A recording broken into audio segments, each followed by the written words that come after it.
Bismillahirrahmanirrahim. Assalamualaikum warahmatullahi wabarakatuh. Bismillahirrahmanirrahim. Alhamdulillahirabbil alamin. Wassalatu wassalamu ala sayyidina Muhammadin wa ala alihi washabihi ajma'in. Amma ba'd.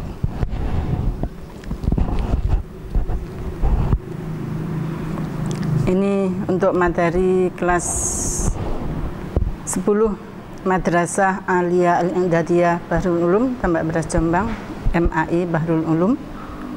Materi tafsir. Kita masih dalam pembahasan Faridatus Shiyam 'alal muslimin, Al-Muhadharah At-Tasi'ah. Ingat bahwa tafsir kita ini adalah tafsir tematik, yaitu berdasarkan tema-tema tertentu, di mana kelas 10 ini adalah materinya tentang tafsir ayat-ayat ibadah. Kita sampai pada Faridatus Shiyam 'alal muslimin. Sebelum masuk materi, mari kita mulai dulu dengan tawassul. Mudah-mudahan kita diberi ilmu yang manfaat oleh Allah Subhanahu wa taala. Ila hadratin Nabil Mustafa Muhammadin sallallahu alaihi wasallam wa ala alihi wa ashabihi wa ahbabihi azwaji wa dhurriyyatihi wa ahli baitihi wa ila jami'il mu'minina wal mu'minat wal muslimin wal muslimat al ahya'i minhum wal amwat wa khususan la jami'i masyayikhin Bahrul Ulum, masyayikh Bahrul Ulum, khususan jami'i masjisin Bahrul Ulum, wa khususan ila muassis hadhil madrasah Syekh Ahmad Nasrullah Abdul Rahim wa usulimu fil masyayikhim wa khususan ila mu'allif hadzal kitab wa usulimu fil masyayikhim wal irda ila ta'ala bi syafa'ati Rasulullah sallallahu alaihi wasallam. Lahumul Fatihah. A'udzu billahi minasyaitonir rajim. Bismillahirrahmanirrahim. Alhamdulillahi rabbil alamin arrahmanir rahim maliki yaumiddin. Iyyaka na'budu wa iyyaka nasta'in ihdinas siratal mustaqim siratal ladzina an'amta 'alaihim ghairil maghdubi 'alaihim waladdallin. Amin. Bismillahirrahmanirrahim. Kemarin kita sudah bicara tentang hal-hal yang berkaitan dengan ayatus syiyam, tentang faridatus syiyam 'alal muslimin. Seperti disampaikan di dalam ayat kemarin bahwa syiyam yang wajib dilaksanakan adalah pada bulan Ramadan. Kutiba alaikumus syiyam, itu dasarnya wajib ya. Kemudian dilaksanakan pada bulan Ramadan. Syahrul Ramadan alladzi unzila fihil Qur'an hudal linnas wa bayyinatin minal huda wal furqan faman syahida minkumus syahra falyasumhu. Nah, kemudian syiyam itu diwajibkan pada bulan Ramadan. Makna Ramadan di sini ada di dalam At-Tahlilul Lafzi oleh Imam Az-Zamakhsyari. Di sini dinukil oleh Syekh Muhammad Ali As-Sabuni di dalam kitab yang kita pakai di sini, yaitu kitab Rawai'ul Bayan Syekh Muhammad Ali As-Sabuni. Beliau menukil dari pendapatnya Az-Zamakhsyari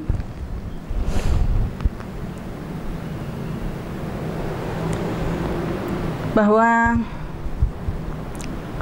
orang-orang dahulu untuk menamakan bulan itu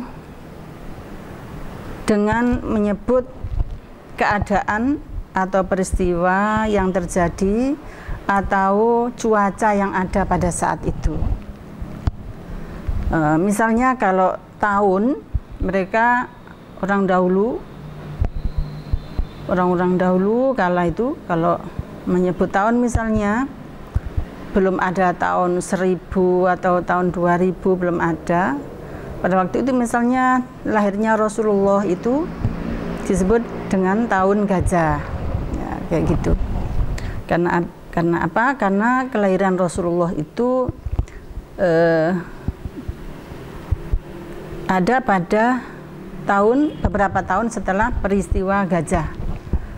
Peristiwa dihancurkannya tentara Gajah oleh Allah Subhanahu wa taala, sampai digambarkan sampai hancur sama sekali, tak berbekas, faja'alahum ka'asfim ma'kul, bagaikan daun-daun yang dimakan lalat.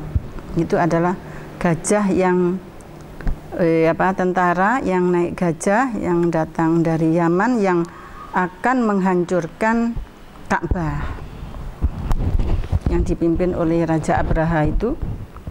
Sebelum masuk kota Mekah, mereka dikirim oleh Allah namanya Toiron Ababil. Alam taro kaifa fa'ala rabbuka bi ashabil fil alam yaj'al kaidahum fi tadlil wa arsala alaihim Toiron Ababil tarmihim bihijaratin min sijil faja'alahum ka'asfim ma'kul. Itu diinformasikan begitu oleh Allah bahwa ada sebuah peristiwa namanya peristiwa Gajah. Dihancurkannya tentara Abraha yang naik gajah, dilontari dengan batu-batu yang dibawa dari neraka, yang dibawa oleh burung-burung ababil. Nah, tidak lama kemudian Rasulullah itu lahir. Nah, tahun-tahun yang dekat tahun peristiwa itu disebut dengan tahun Gajah. Kemudian kaitannya dengan misalnya bulan Dzulqa'dah, juga Dzulhijjah. Dzulhijjah itu disebut dengan Dzulhijjah karena bulan haji, ya. Kemudian Dzulqa'dah, Qa'dah dari kata qa'ada, duduk, nganggur, tengok-tengok gitu, ya.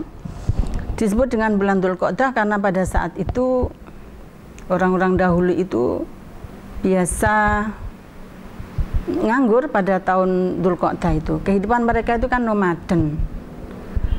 Mereka selain bulan-bulan itu, ya, mereka meyakini bahwa memang bulan-bulan Dzulqa'dah, Dzulhijjah, Muharram itu adalah bulan-bulan haram, termasuk bulan Rajabnya. Ada 4 bulan yang diharamkan berperang. Jadi pada bulan-bulan haram itu mereka tidak berperang, duduk di rumah saja.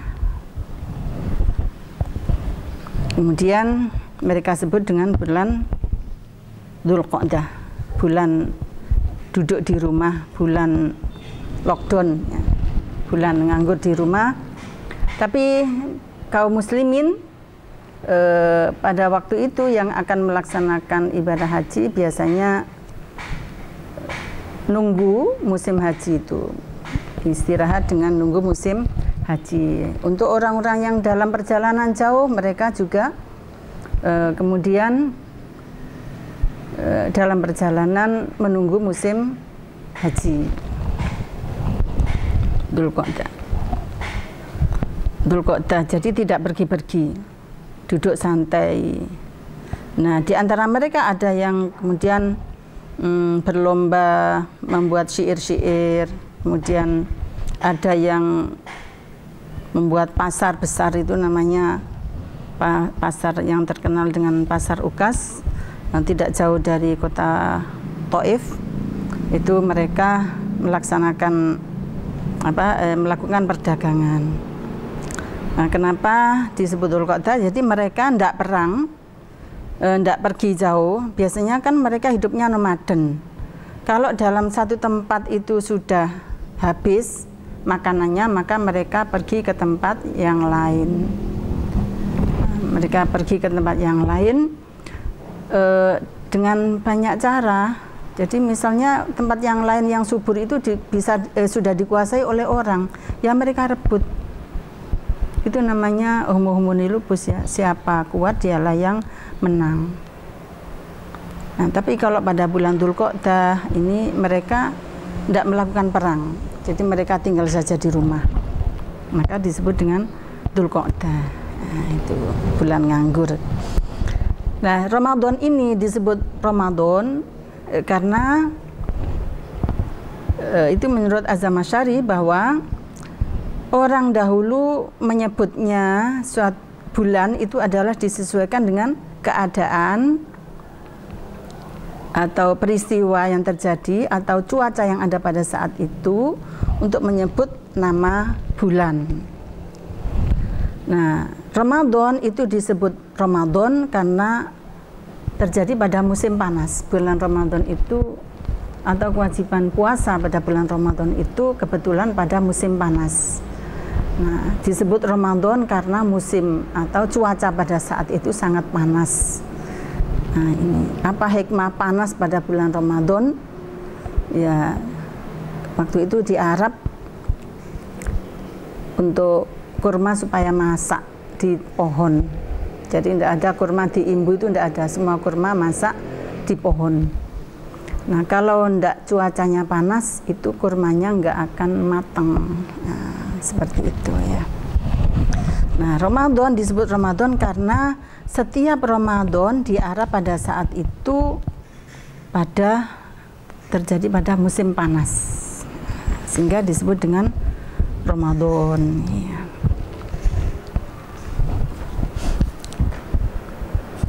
Kemarin kita juga sudah mempelajari tentang sababun nuzul.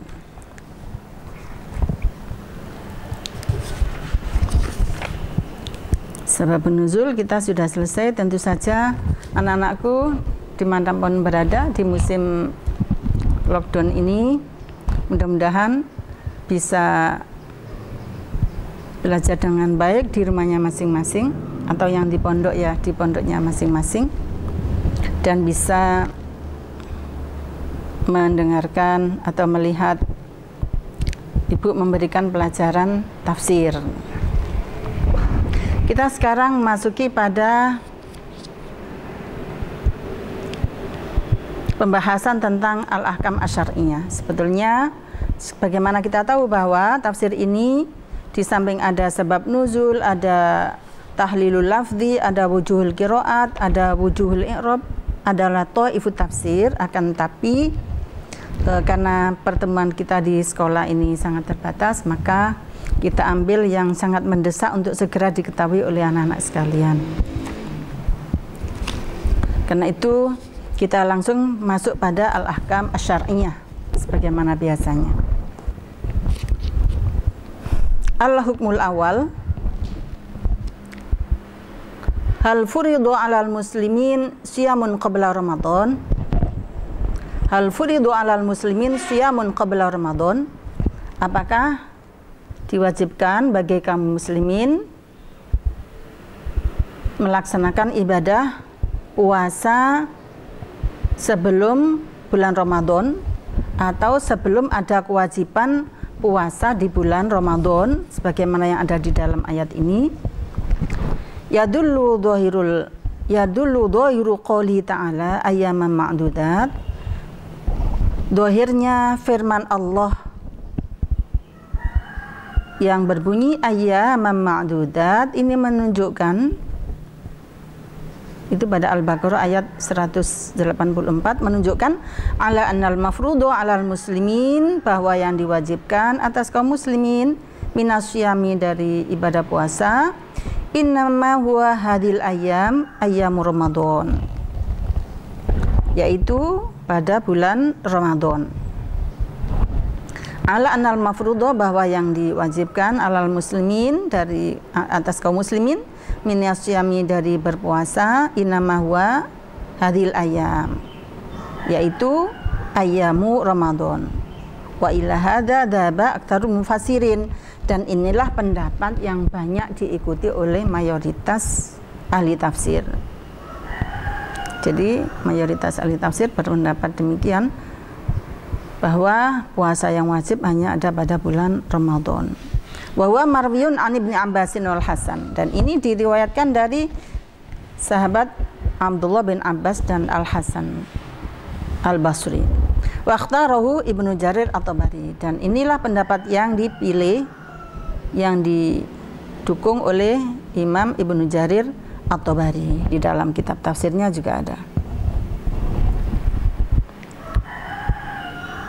Apakah anak-anak sudah mengenal tafsir Ibnu Jarir At-Tabari? Ya, mungkin kalau belum kenal, sedikit saya perkenalkan bahwa tafsir Ibnu Jarir at-Tabari ini adalah tafsir yang sangat besar. Ada berapa 10 juz ya, menafsirkan seluruh Al-Quran. Yang mana tafsir Ibnu Jarir at-Tabari ini adalah merupakan tafsir yang menafsirkan seluruh Al-Quran yang sampai kepada kita. Sebelum tafsir Ibnu Jarir at-Tabari ini ada kitab tafsir-tafsir yang lain, tapi tidak menafsirkan seluruh ayat Al-Quran, seluruh Al-Quran. Jadi tafsir Ibnu Jarir at-Tabari ini adalah tafsir yang sangat besar yang menafsirkan seluruh Al-Quran sebanyak 30 juz dan yang sampai kepada kita sampai sekarang. Makanya semua ahli tafsir setelah beliau ini semuanya merujuk kepada tafsir Ibnu Jarir at-Tabari. Mudah-mudahan nanti anak-anakku bisa membaca kitab yang besar itu. Saya punya sampulnya hijau dan bisa dibaca di rumah. Waruya dan diriwayatkan an Qatadah wa Atha dari Imam Qatadah dan Imam Atha annal mafrudu 'alal muslimin, bahwa yang diwajibkan bagi kaum muslimin karena salah satu ayamin min kulli syahrin, yang diwajibkan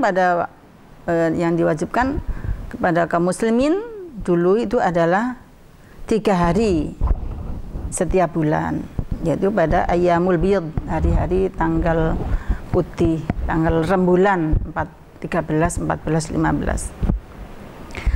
Tsumma furidu alaihim shaumu Ramadan. Kemudian diwajibkan kepada mereka kaum muslimin, kita kaum muslimin, shaumu Ramadan. Kemudian yaumul bid masih tetap kita laksanakan puasa tapi berhukum sunnah.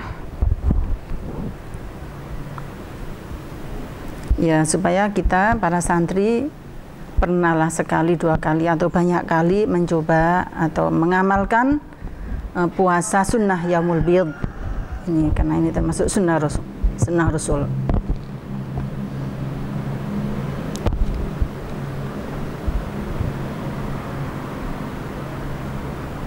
Ya, dulu belum ada puasa Ramadan, maka yang diwajibkan hanya berapa?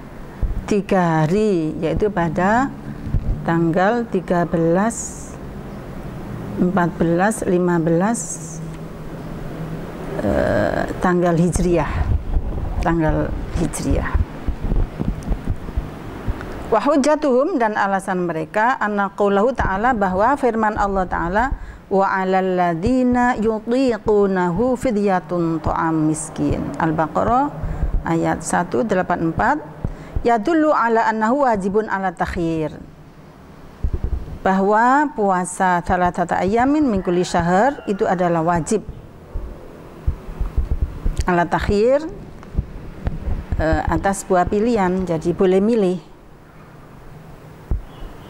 Jadi dulu diwajibkan tapi boleh milih. Wa amma shaumu Ramadan, adapun puasa Ramadan, fa innahu wajibun, puasa Ramadan itu adalah wajib ala ta'yin, secara pasti, tidak boleh ditawar. Fawajaba ayyakuna shaumu hadil ayyam ghairu shaumi Ramadan, maka wajib dipahami bahwa puasa yang dimaksud pada hari-hari ini adalah bukan puasa Ramadan. Artinya puasa yang diperbolehkan milih antara puasa dan tidak puasa itu bukan puasa Ramadan menurut Imam Qatadah dan Imam Atha.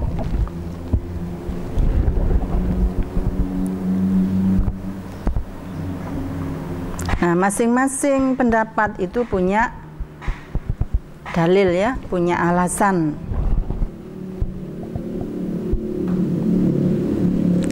Jumhur wastadallal jumhur, dan ulama jumhur mengambil dalil bi anna qaulahu ta'ala, bahwa firman Allah Ta'ala yang berbunyi kutiba alaikumusiyam, Al-Baqarah 183, mujmalun, ini adalah kalimat yang mujmal, global. Yahtamilu ayyakuna yauman au yaumaini au aktsara min dzalik, yang mengandung pengertian jadi diwajibkan puasa atas kalian itu masih global, belum dirinci berapa hari, berapa minggu, berapa bulan. Bisa jadi yauman, yaumaini au aktsara, bisa jadi 1 hari atau 2 hari atau lebih.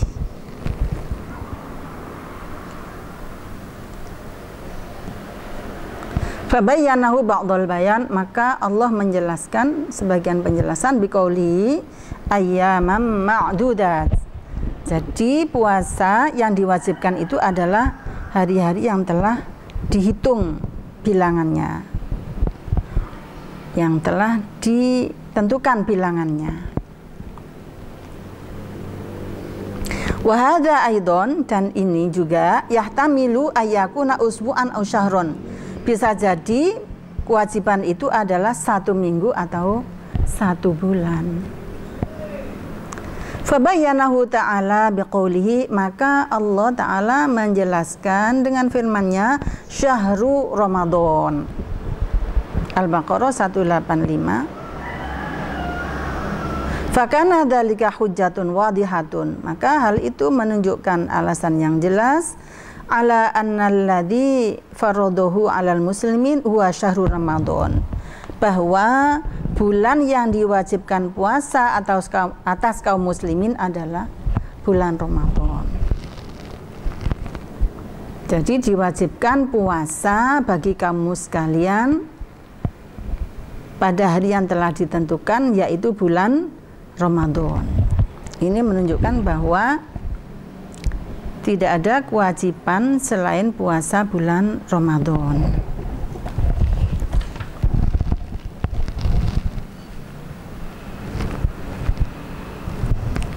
Nah, kita lompati yang sulit-sulit itu karena kita anak-anak masih kelas 10, jadi ini kita ambil yang ringan, yang sesuai dengan kemampuan anak-anak sekalian. Kita langsung pada masuk al-hukmu tsani, hukum yang kedua. Kemarin kan ada ayat tentang wa man kana minkum maridun aw ala safarin fa iddatum min ayyamin ukhra. Sekarang al-hukmu tsani, pertanyaannya, mahwal marad was safar al-mubihu lil iftar. Sakit apa dan bepergian yang bagaimana yang diperbolehkan untuk berbuka atau mokel atau tidak berpuasa? Sakit apa atau bepergian yang bagaimana? Apakah pergi ke tempat tetangganya itu sudah boleh mokel atau ke pasar atau bagaimana? Di sini ada beberapa pendapatnya. Abahallahu ta'ala, Allah memperbolehkan lil maridi, buat orang yang sakit, wal musafiri, dan orang yang bepergian, al fitru, mokel atau tidak berpuasa, fi Ramadana, di bulan Ramadan. Rahmatan bil ibadi, karena belas kasih kepada hambanya, wa taisiron alaihim, dan meringankan hambanya. Karena kalau sakit disuruh puasa itu kan berat. Orang bepergian disuruh puasa juga berat. Tapi puasa yang tidak di sini sakit. Nah, nanti ada ukurannya, ada perbedaan pendapat. Sakit yang sampai bagaimana sakitnya yang diperbolehkan untuk puasa, dan bepergian yang sejauh apa yang diperbolehkan untuk tidak puasa. Nah, itu ada pendapat-pendapat ya. Tapi yang perlu diketahui bahwa tentu saja bepergian yang tidak maksiat, karena tidak puasa atau mokel itu kan rukhsah. Dalam kaidah usul fikih dikatakan ar-rukhsatu la tunatu bil ma'asi. Rukhsah itu tidak dikaitkan dengan maksiat. Misalnya kalau bepergian nyambangi pacarnya yang rumahnya jauh, itu termasuk maksiat ya. Kalau di sana ada maksiat, ada perbuatan maksiat, tidak boleh. Tapi ya kalau tidak ada unsur maksiatnya, misalnya nyambangi calonnya dan itu bersama-sama keluarganya, ya, menurut pendapat saya itu ya tidak apa-apa. Kalau sifatnya silaturahmi, kalau sifatnya mau berpacar-pacaran, itu tidak boleh, tidak puasa, karena rukhsah itu tidak berlaku bagi orang yang maksiat atau bermaksiat.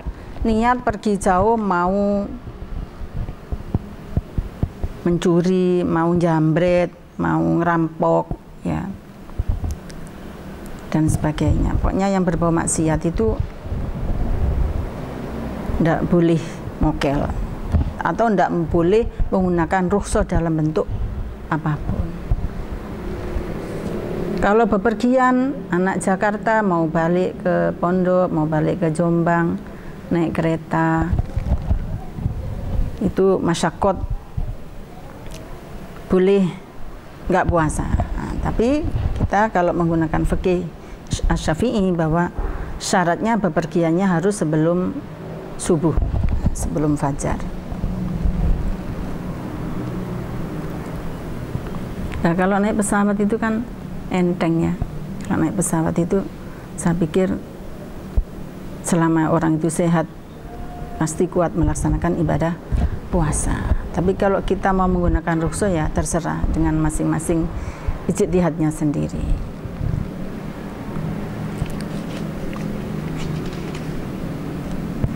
Wa qad ikhtalafa al-fuqaha, dan para ahli fikih berbeda pendapat fil maradi, tentang sakit al-mubihi lil fitri, yang diperbolehkan untuk mokel, ala aqwalin, atas beberapa pendapat.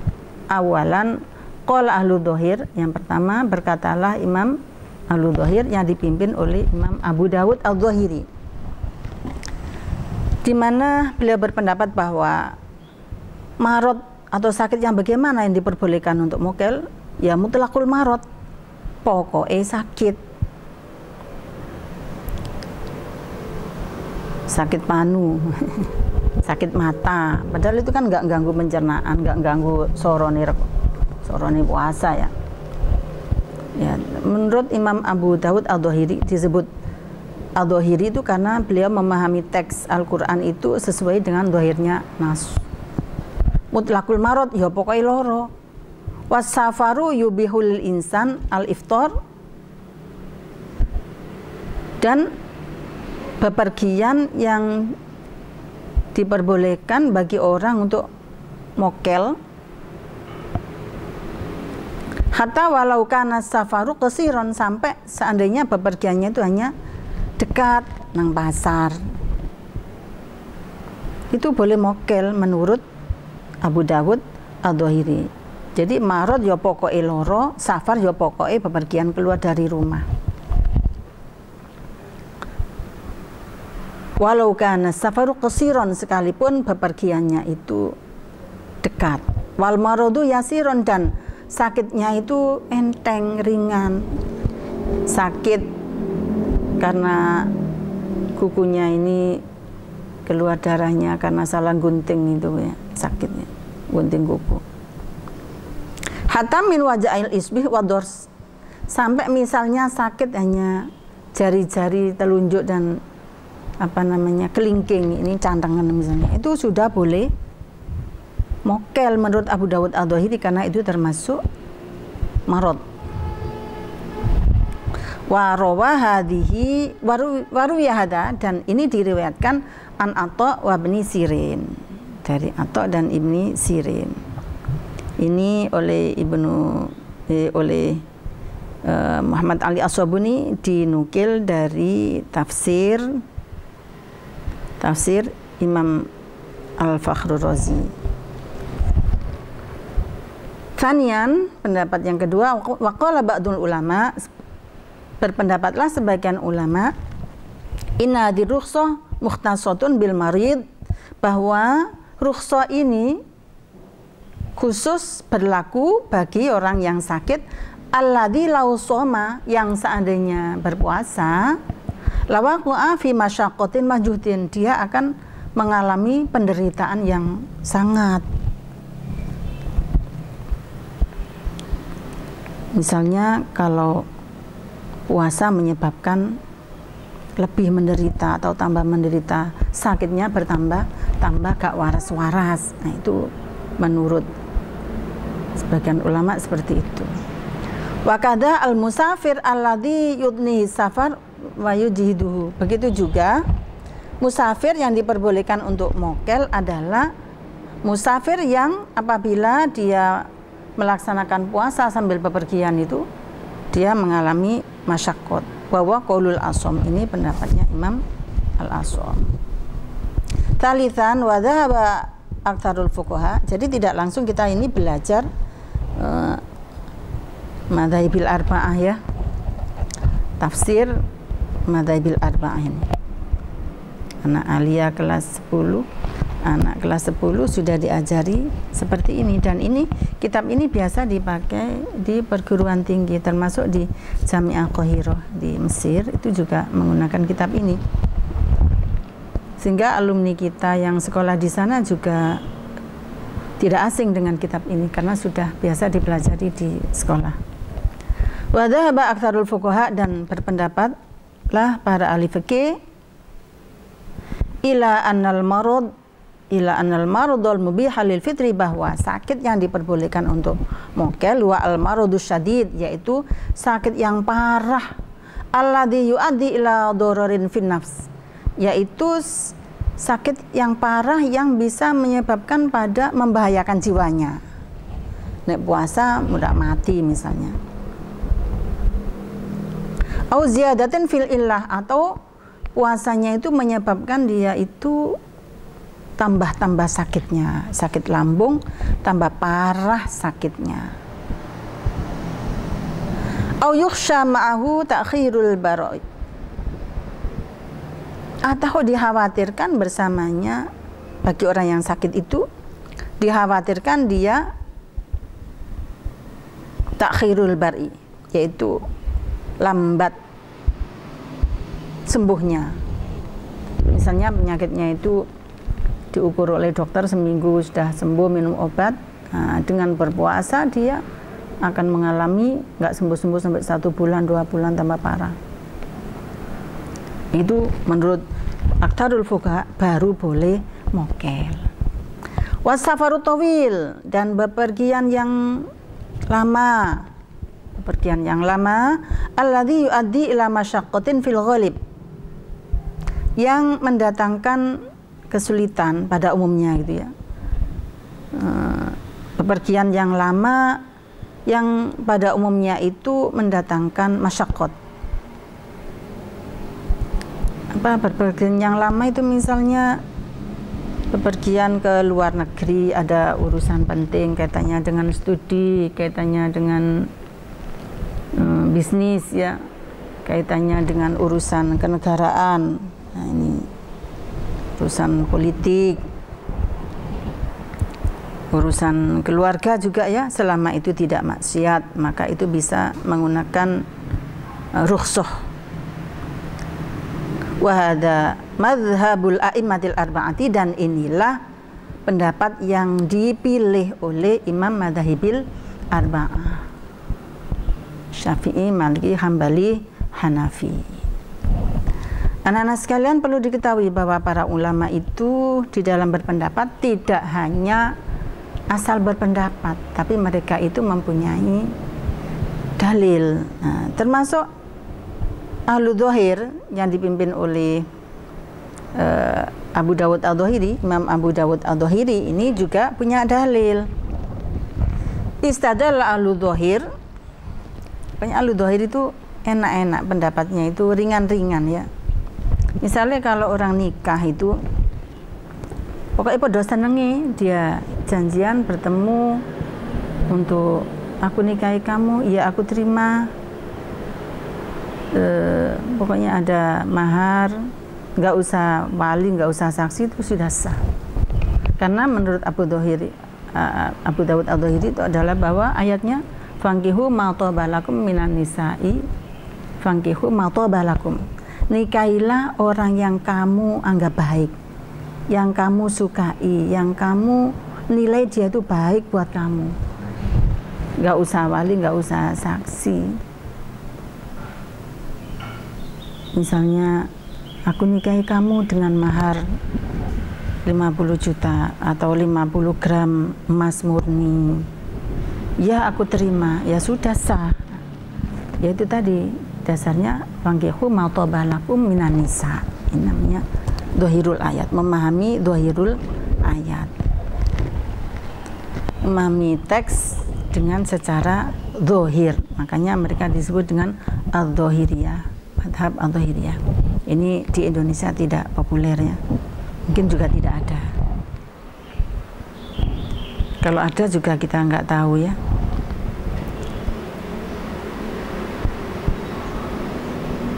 Faman kana minkum maridun, ini dasarnya istadalla, mengambil dalil al-dhahir, siapa pengikut madhab al-dhahiri, bi umumil ayatil karimah, dengan teks ayat yang bersifat umum, lafaz yang umum yang berbunyi faman kana minkum maridun au ala safarin, maka barang siapa di antara kalian sakit atau bepergian. Al-Baqarah 184. Haitsu utliqa al-lafdu wa lam yuqayyad al-maradu bisyadid. Dia memahami dari segi kemutlakannya lafal. Jadi teks lafaz ini berbunyi begitu. Walam yuqayyad al-marad, marad tidak dikoyiti bisyadid, dengan sakit parah. Jadi di dalam ayat itu maridun, lam yuqayyad al-maradu bisyadid, tidak diberi batasan dengan sakit yang parah di situ ya. Makanya dipahaminya adalah dengan pokoke loro. Wala safarul ba'id, dan tidak dibatasi dengan safar yang jauh. Famudlaqul marad was safar yubihul iftar, maka mutlaknya marad artinya pokoke loro, asal sakit tadi, was safaru, dan pokoke bepergian, yubihul iftar, itu diperbolehkan untuk mokel. Jadi sakit apapun dan bepergian kemanapun itu boleh mokel, boleh tidak puasa.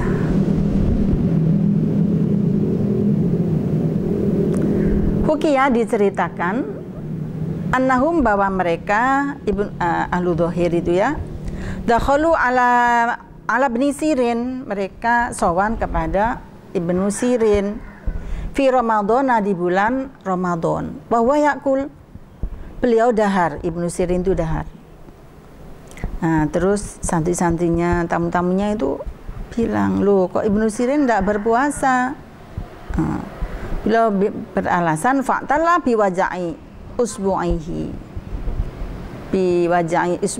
beliau beralasan sakit jari-jari, kira-kira ya cantang atau habis bekerja ketiban apa sedikit gitu, beliau sudah nggak puasa. Nah, ini berarti Ibnu Sirin termasuk ahli dhahir dalam hal ini. Waqala Dawud, nah ini Dawud Ad-Dhahiri yang mendirikan madhab Dhahiriyah itu, ar-rukhsatu hasilatun fi kulli safar, bahwa rukhsah itu berlaku untuk semua bepergian. Walau kana safaru farsakhon, sekalipun bepergiannya itu 1 farsakh. Jadi 1 farsakh itu kalau di Indonesia kira-kira 5 kilo gitu, setengah kilo, itu setengah kilo, 500 meter ya.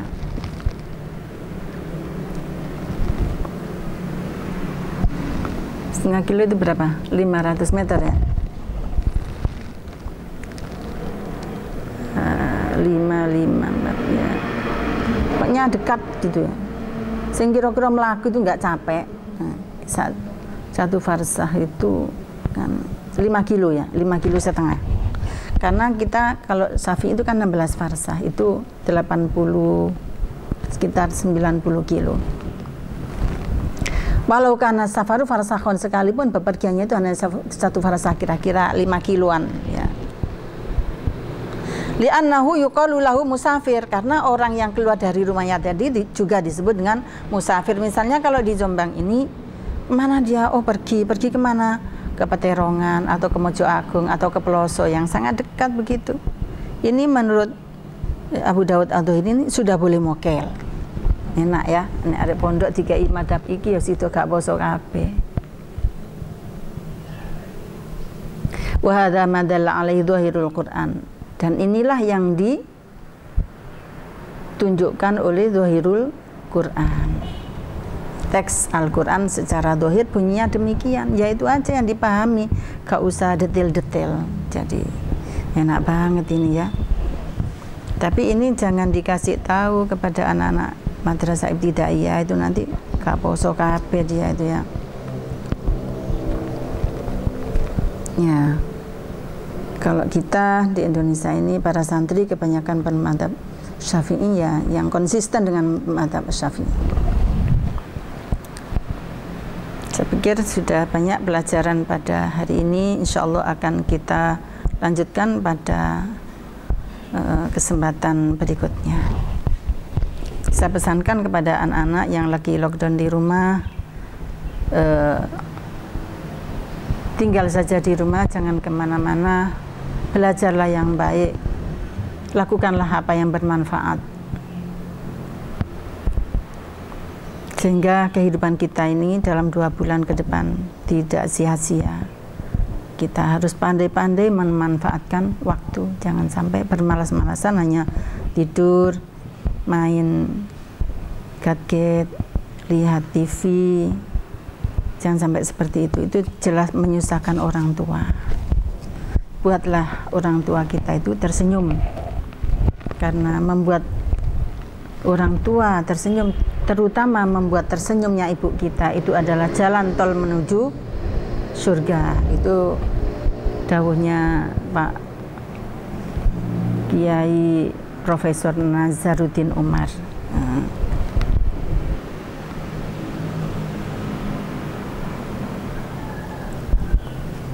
Insya Allah besok akan kita lanjutkan kembali. Mudah-mudahan kita masih bisa bertemu pada kesempatan yang akan datang. Mari kita tutup pelajaran kita dengan bacaan Al-Fatihah. A'udzubillahi minasyaitonirrajim. Bismillahirrahmanirrahim. Alhamdulillahirabbil alamin arrahmanirrahim maliki yaumiddin. Iyyaka na'budu wa iyyaka nasta'in. Ihdinas siratal mustaqim. Siratal ladzina an'amta 'alaihim ghairil maghdubi 'alaihim waladdallin. Amin. Jangan lupa menghafalkan ayat yang kita pelajari ini. Jangan lupa ya, nanti kalau ujian supaya bisa, di samping itu kita supaya punya koleksi hafalan Al-Quran ya. Kalau nanti jadi imam supaya tidak ngimami dengan bacaan Qul huwallahu terus menerus. Jadi ada ayat-ayat lain yang kita menghafal. Di samping itu kalau hafal itu tidak ada ruginya ya, tidak ada ruginya, pasti banyak manfaatnya. Wallahul muwaffiq ila aqwamit thoriq. Wassalamualaikum warahmatullahi wabarakatuh.